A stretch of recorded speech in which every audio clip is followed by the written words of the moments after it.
창세기 30장 1절에서 24절 말씀을 보겠습니다.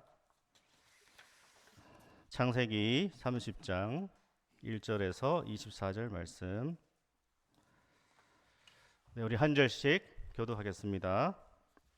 구약 성경 43쪽 되는 성경이 있습니다. 창세기 30장 1절에서 24절 말씀. 라헬이 자기가 야곱에게서 아들을 낳지 못함을 보고 그의 언니를 시기하여 야곱에게 이르되 내게 자식을 낳게 하라. 그렇지 아니하면 내가 죽겠노라.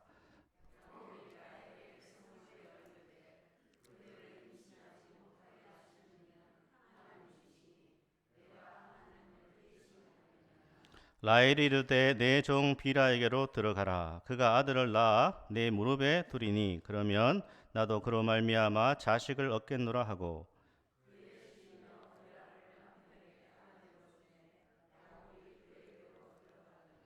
비라가 임신하여 야곱에게 아들을 낳은지라.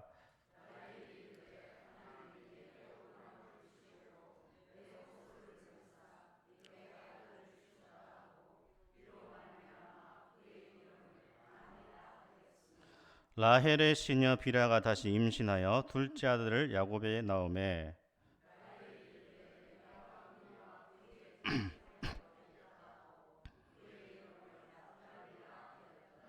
레아가 자기의 출산이 멈춤을 보고 그의 시녀 실바를 데려다가 야곱에게 주어 아내로 삼게 하였더니,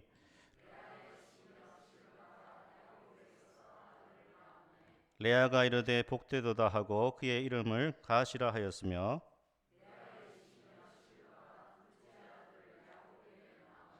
레아가 이르되 기쁘도다 모든 딸들이 나를 기쁜 자라 하리로다 하고 그의 이름을 아셀이라 하였더라.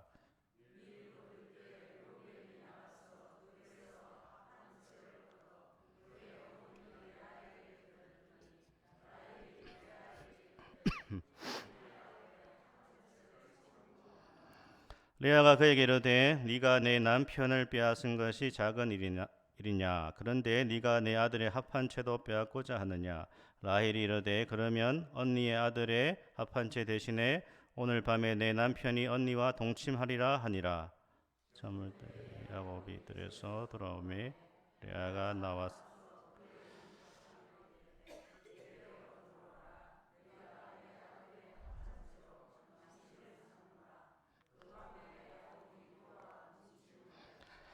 하나님이 레아의 소원을 들으셨으므로 그가 임신하여 다섯째 아들을 야곱에게 낳은지라.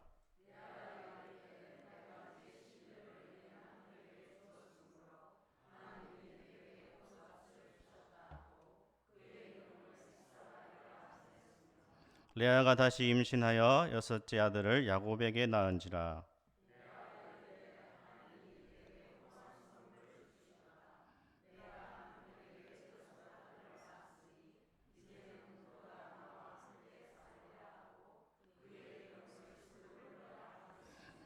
그 후에 그가 딸을 낳고 그의 이름을 디나라 하였더라.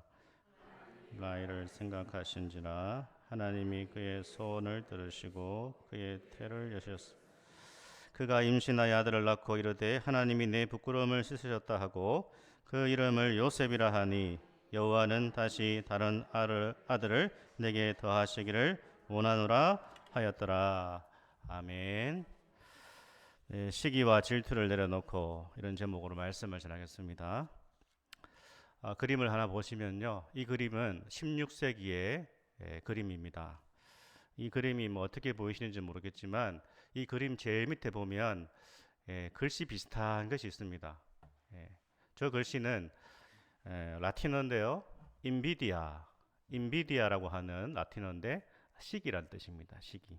저 그림에서 이 서민으로 보이는 사람이 저 부유한 옷을 입고 있는 사람을 못마땅한 눈으로 바라보고 있습니다. 그래서 저 그림의 제목이 시기심이라는 것이죠. 시기를 뜻하는 영어 단어는 envy, 시기, envy 영어고 라틴어는 invidia라고 하는 용어를 쓰는데요. 이 죄는요, 시기심이라고 하는 죄는 다른 사람이 잘 되는 것을 보는 것에서 시작한다는 것이죠. 그래서 시기와 envy와 엔비디아는 다 보다라는 의미를 가지고 있습니다. 그러니까 이 시기심은 다른 사람의 형통, 다른 사람이 잘 되는 것을 보는 것에서부터 시작한다는 것이죠. 마가복음 7장 22절에 이런 말씀이 있습니다. 간음과 탐욕과 악독과 속임과 음탕과 질투와 비방과 교만과 우매함이다. 예수님 말씀하셨는데 여기 이 질투가 envy라고 하는 영어 단어를 번역하고 있습니다. 그래서 이 시기의 사전적 의미는 다른 사람이 잘 되거나 다른 사람이 좋은 처지에 있는 것 따위를 공연히 미워하고 깎아내리려고 한다. 그게 이제 시기의 사전적 의미고요. 토마스 아퀴나스라고 하는 신학자는 이렇게 말합니다. 다른 사람의 행복을 슬퍼하는 것이다. 그게 시기랍니다. 다른 사람의 행복을 슬퍼하는 것이죠. 그게 이제 시기심, 질투라는 것이죠. 우리 속담에도 있지 않습니까? 사촌이 뭘 사면요? 땅을 사면 배가 아픕니다. 시기죠, 시기. 어떤 한국 사람이요, 독일에서 몇몇 외국 사람들과 함께 기차 여행을 떠났다고 합니다. 그 기차 안에는 이탈리아 사람, 프랑스 사람, 독일 사람, 한국 사람이 있었던 것이죠. 이렇게 이제 여러 나라 사람들이 같이 기차 여행을 갔습니다. 여행 도중에 이탈리아 사람이 화장실에 갔습니다.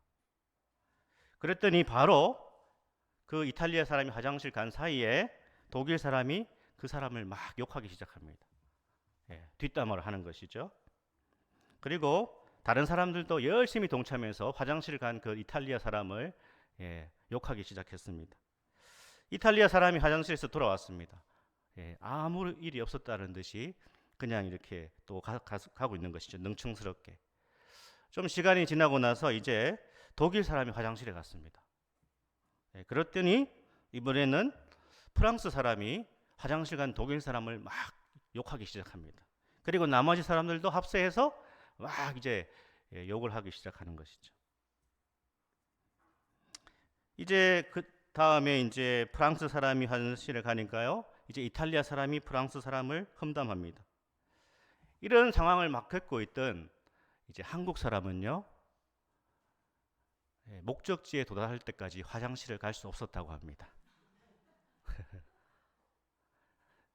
이 험담도 시기심에서 나온다는 것이죠. 시기는 증오와 험담과 비방이라고 하는 자식을 낳는다. 그런 얘기가 있습니다. 교회는 어떨까요? 우리 진리로 교회도 그럴지 모릅니다. 교회라는 이름으로 우리가 모였지만 사실 이 안에 시기와 질투로 우리 교회를 들여다본다면 우리 교회가 분열되어 있을 수도 있습니다. 서로에 대한 시기와 질투, 험담은 공동체를 쇠약하게 만들죠. 어느 단체나 마찬가지죠. 이 악한 시기와 질투는 파괴적인 힘을 가지고 있다는 것입니다. 오늘 본문에서 우리는 이 시기심에 대해서 보게 되죠. 질투에 대해서 봅니다.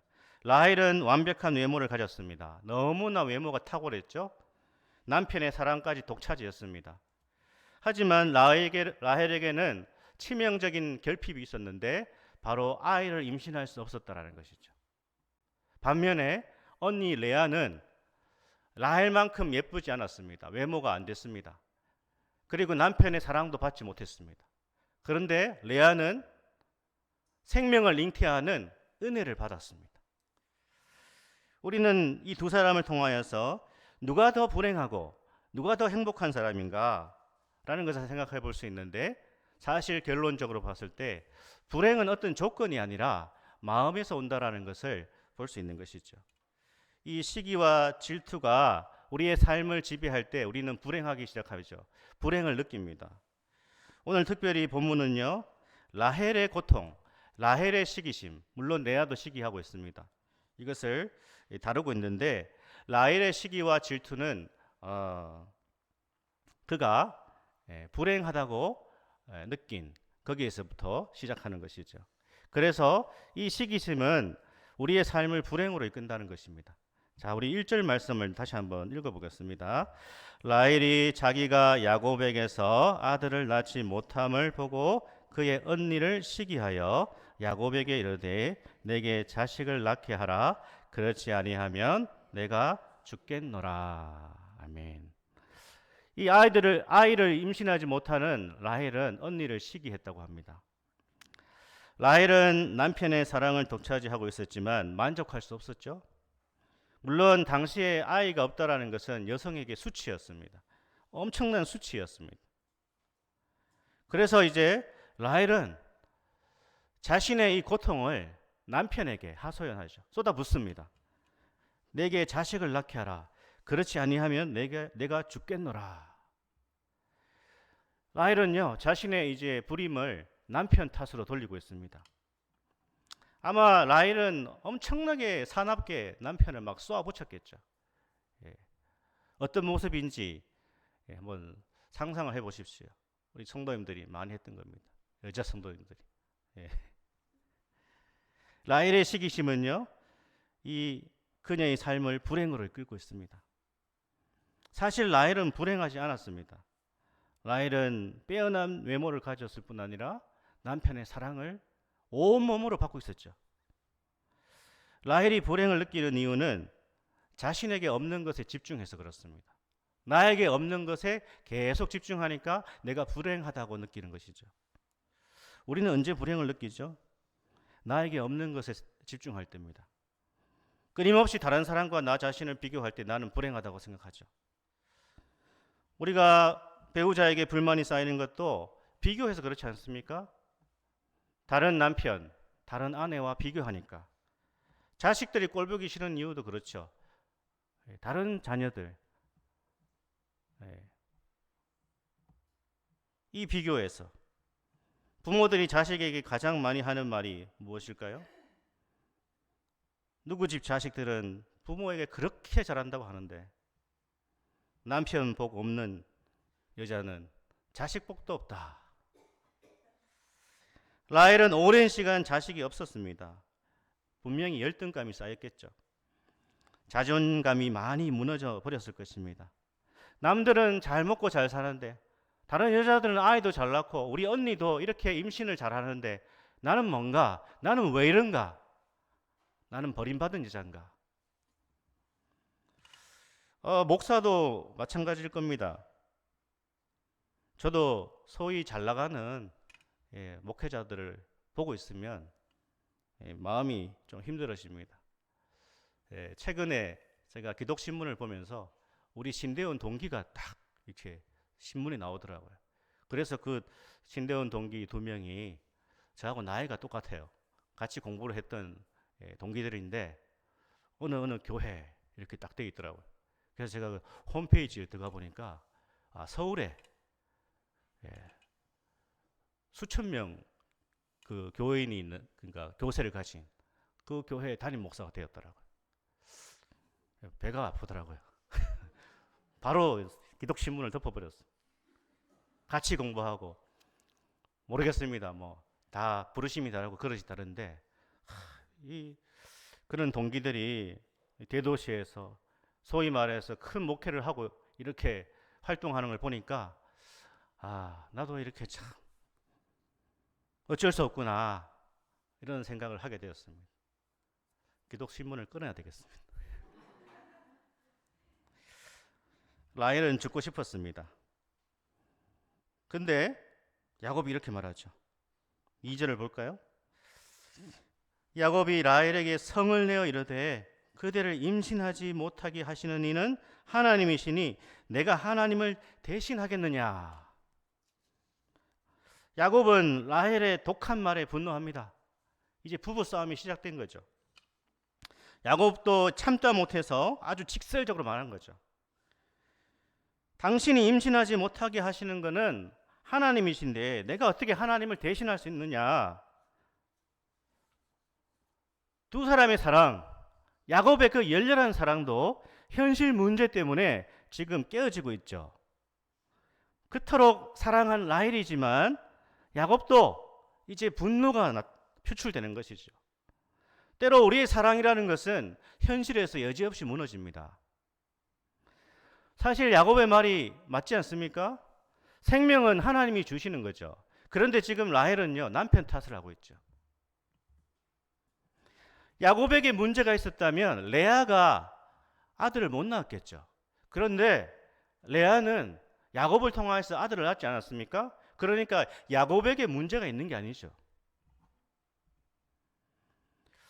그러나 야곱은 사실 라헬을 사랑했다고 했지만 야곱의 사랑도 지극히 자기 중심적 사랑입니다. 야곱이 라헬을 사랑한 이유는 라헬의 외모 때문에 사랑하지 않습니까? 성숙한 사랑이라고 할 수 없는 거죠. 야곱은 라헬의 이 지금 하소연과 아픔과 고통을 공감하지 못하고 있습니다. 이런 남자를 뭐라고 하죠? 야곱은 우리 성도님들 아실지 모르겠지만 티다, 요즘 말로 그렇게 하죠. 그냥 직설적으로 얘기해 버리는. 야곱은 라헬을 외모 때문에 사랑했지만 결혼을 하면서 현실의 문제 속에서 그 사랑이 미숙하다라는 것을 보여주고 있습니다. 결혼은 연애 감정으로 지속할 수 없겠죠. 결혼은 인내하며 배려하며 공감하는 그 사랑만이 부부 관계를 지속할 수 있고 또한 가정을 화목하게 이끌 수 있다는 것이죠. 우리 신앙생활도 마찬가지입니다. 성숙한 사랑은요, 머리로 하는 것도 아니고 지식으로 하는 것도 아닙니다. 성도의 교제 안에서 배려하고 참고 인내하는 가운데 우리의 사랑이라는 것이 성숙해지는 것입니다. 나 혼자 있으면 성숙해질 리가 없어요. 내 혼자 있는데. 그래서 하나님은 공동체를 통하여서 가정과 사회와 또 이 교회 공동체를 통하여서 우리의 사랑이 이기적 사랑이 아니라 성숙한 사랑이 되기를 원하신다는 거예요. 그러니까 우리 성도님들이 교제하고 구역 모임을 하고 전도회에 나가서 활동하는 것이 너무너무 중요합니다. 거기에서 우리는 배려심을 배우는 것이고 인내하는 것을 배우는 것이고 자기 자신을 때로는 내려놓는 것을 배움을 통하여서 우리는 성숙한 사랑으로 나아간다는 것이죠. 갈등과 대립을 겪으면서 성숙이라는 것을 배워가는 것입니다. 그것이 안 되면 우리의 성숙한 교회 그냥 아무런 의미가 없습니다. 성숙은요, 인간관계 속에서 나와 다른 사람들과의 관계 속에서 그 사람들을 참아내고 그 사람들을 인내하고 때로는 나의 주장을 내려놓고 존중하고 이것을 통하여서 우리는 성숙한 사랑을 배워나가는 것이죠. 라헬이요, 얼마나 시기심이 불탔는지 자신의 시녀를 통하여서 아들을 낳습니다. 6절을 한번 볼까요? 빌하를 통하여서 아들을 낳는데 6절 고백 이렇게 하죠. 한번 읽어보겠습니다. 라헬이 이르되 하나님이 내 억울함을 푸시려고 내 호소를 들으사 내게 아들을 주셨다 하고 이로 말미암아 그의 이름을 단이라 하였으며, 이 시녀를 통해서 이제 아들을 낳습니다. 이제 언니한테 이기려고 하죠. 그 다음에 다시 또 이 시녀 비라를 통해서 납달리라고 하는 아들을 낳습니다. 8절도 그렇게 되어 있습니다. 자, 한번 읽어볼까요? 라헬이 이르되 내가 언니와 크게 경쟁하여 이겼다 하고 그의 이름을 납달리라 하였더라. 우리는 어떻습니까? 다른 사람은 몰라도 내가 저 사람은 꼭 이기리라. 그런 사람 없습니까? 우리는 이 시기심 때문에 우리의 삶이 비참해지고 때로는 불행을 겪기도 하는 것이죠. 그래서 잠언 14장 30절 말씀은 이렇게 말씀하고 있습니다. 한번 같이 보겠습니다.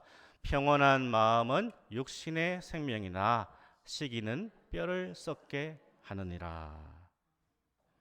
그렇습니다. 이 시기심은요, 늘 다른 사람을 의식하면서 자신에게 없는 것을 집중함으로 내가 불행하다고 느낍니다.